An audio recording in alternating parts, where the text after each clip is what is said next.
सम्मानित सिंगर बड़ी बहन समान श्री अनुपमा यादव जी।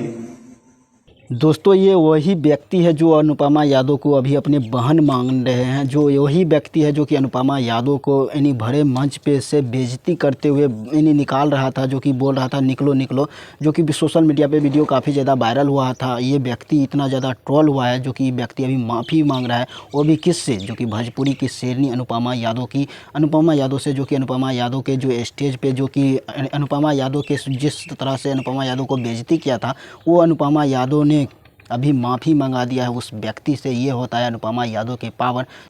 मंच पर मेरे द्वारा बोले गए शब्द ने आप दोनों को दुख पहुंचाया, आप लोग के सम्मान को ठेस पहुंचाई। जो कि अनुपमा यादव, जो कि देख सकते हैं उस व्यक्ति ने क्या क्या बोला है अनुपमा यादव के बारे में, सबसे पहले सुनिए। और दोस्तों एक एक बात देखिए किस तरह से व्यक्ति पसीना पसीना हो चुका है। जो व्यक्ति अनुपमा यादव के भरे मंच से बोल रहा था कि निकलो निकलो, और अनुपमा यादव को हल्के में ले रहे थे, जो कि आज मुझे अपनी उस भूल का एहसास है। मेरा उद्देश्य आपकी व्यक्तित्व, आपकी मेहनत, आपकी पहचान का ठेस पहुंचाना नहीं था।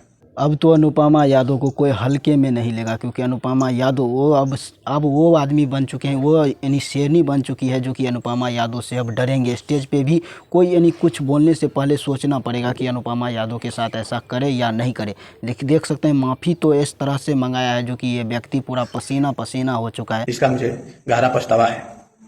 कभी कभी इंसान की भावनाओं या आवेश में ऐसी गलती कर बैठता है। अनुपमा यादव उस स्टेज शो के वजह से इतना ज़्यादा ट्रोल हुआ था सोशल मीडिया पे, जो कि काफ़ी ज़्यादा ट्रोल हुआ था, लेकिन उसका वजह है कि वो व्यक्ति ने इतना ज़्यादा अनुपमा यादव को, जो कि स्टेज के माध्यम से जिस तरह से भगा रहा था, उस जिसका पछतावा, जिसका दर्द बाद में समझ आता है।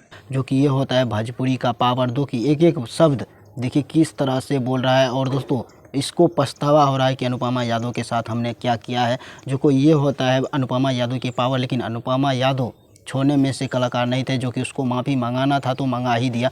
मैं इसके लिए वेरी वेरी सॉरी। जय जिंदा साहबा। 2 दिन बाद, भले 2 दिन बाद मंगाया, लेकिन आखिर में माफ़ी मंगा दिया उस व्यक्ति से।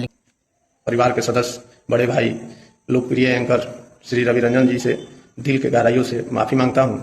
दोस्तों अनुपमा यादव जिस स्टेज शो पे प्रोग्राम कर रहे थे, वहाँ पे बहुत सारा कलाकार था, लेकिन कोई कुछ नहीं कर पाया था। अनुपमा यादव अकेले एक लड़की होकर इतना ज़्यादा हिला कर रख दिया है, जो कि माफ़ी मंगा दिया। ये छोट मोट बात नहीं होता है, क्योंकि लड़की होकर माफ़ी मंगाया है, ये बहुत बड़ी बात है। जो कि आप लोग क्या सोचते हैं अनुपमा यादव के बारे में, आप लोग कमेंट